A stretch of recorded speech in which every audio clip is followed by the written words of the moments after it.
안녕하세요. 쌍봉이에요.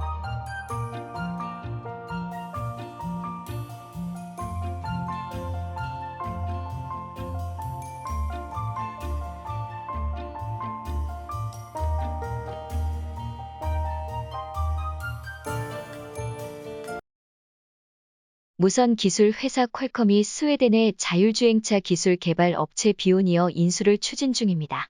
비오니어는 첨단운 전자지원 시스템 ADAS 하드웨어, 소프트웨어를 개발하는 회사입니다.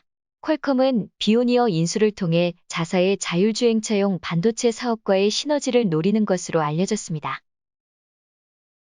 미국 투자은행인 뱅크 오브 아메리카는 13일 현지 시간 투자 보고서에서 겨울 한파가 예상보다 강하면 내년 초쯤에 유가가 $100까지 오를 수 있다고 예상했습니다.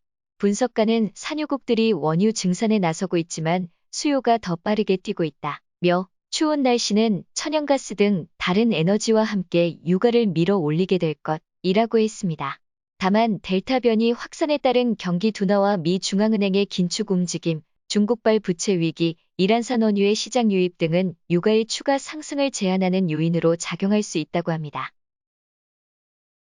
올해 들어 외국인이 국내 증시에서 31조 원 가까이 순매도에 나서며 적극적인 비중 축소에 나섰습니다.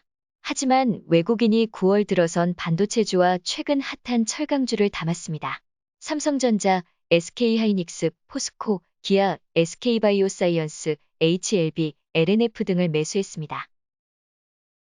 올 하반기 들어 본격적으로 코로나19 델타 변이 바이러스 충격이 불거진 가운데 앞으로 고용 충격이 더 커질 수 있다는 우려가 나왔습니다. 상장사들은 고용 축소 이유로 불투명한 향후 경기, 실적 둔화 등에 따른 투자 감소, 최저임금 인상 등 고용 비용 증가 등을 꼽았습니다.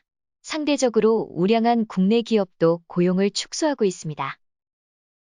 시중은행들과 카카오뱅크에 이어 인터넷 전문은행 K뱅크도 신용대출과 마이너스 통장 대출 한도를 연소득 이내로 제한하기로 했습니다. 시중은행과 사정이 다르기는 하지만 가계대출 증가를 막아야 한다는 정부 정책 방향에 공감하고 최근 은행권의 대출 축소 분위기에 맞추기 위해 이 같은 결정을 내렸다고 했습니다. 다만 다른 시중은행에 비하면 여전히 K뱅크의 대출 문턱이 낮은 편입니다. 대형 온라인 플랫폼에 대한 감시 강화 방침을 밝힌 공정위가 카카오 김범수 이사회 의장에 대해 제재 절차를 밟고 있는 것으로 확인됐습니다. 김 의장은 사실상 카카오의 지주회사로 평가받는 K큐브홀딩스 관련 자료를 제대로 신고하지 않았다는 혐의를 받고 있습니다. 한편 카카오가 계열사 공시누락 혐의로 공정위 조사를 받은 것은 이번이 두 번째입니다.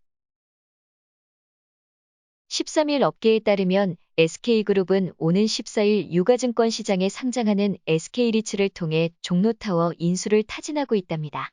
SK그룹은 2005년 서린빌딩을 매각했으나 올해 신설한 SK리츠 운용을 통해 다시 매입했습니다. SK그룹이 이 자산을 장기로 책임 임차해 임대료를 SK리츠에 지급하고 SK리츠는 이를 재원으로 국내 리츠 업계 최초로 분기별 배당금을 지급합니다. 각국 중앙은행과 정부는 기준금리를 낮추고 통화량을 늘렸으며 부작용으로 부동산 같은 자산의 급격한 가격 상승에 직면해 있습니다. 15일 세계지식포럼은 누구도 겪어보지 못한 미지의 땅을 탐험하기 위한 지혜를 제공하기 위해 전 세계 최고 수준의 이코노미스트들을 초청했습니다. 전문가들은 지난해부터 이어진 글로벌 유동성 장세 이후 전 세계적인 금리 인상 압박에 따른 증시 조정 가능성을 분석적으로 제시할 전망입니다. 매각 무산으로 홍역을 치르고 있는 남양유업이 경영 쇄신을 모색하고 있지만 실효성 있는 방안이 나올지는 지켜봐야 할 것으로 보입니다. 남양유업 관계자는 임시주총에서 다룰 여러 방안을 검토하고 있지만 구체적 안건은 아직 정해지지 않았다고 말했습니다. 경영 쇄신안에 홍원식 회장 등 오너 일가 퇴진이 포함될지 주목됩니다. 최근 금융당국을 비롯한 정치권에서 쏟아진 빅테크 때리기로 카카오, 네이버 주가가 곤두박질 쳤습니다.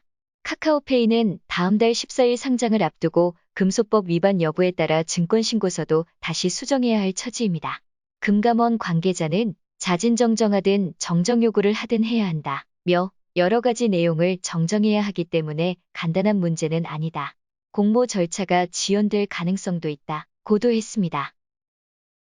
NC소프트가 신작 블레이드 앤 소울이 흥행 부진에 따른 후폭풍에서 벗어나지 못하고 있습니다. 외국인과 기관이 각각 7,435억 원과 2,918억 원을 순매도하며 주가를 끌어내렸습니다. 키움증권 연구원은 NC가 출시 이후 이례적으로 즉각적인 비즈니스 모델을 조정하는 것으로 보아 큰 문제로 받아들이고 있으며 후에 나올 리니지 W에서 어떻게 반영되는지 지켜볼 필요가 있다고 합니다.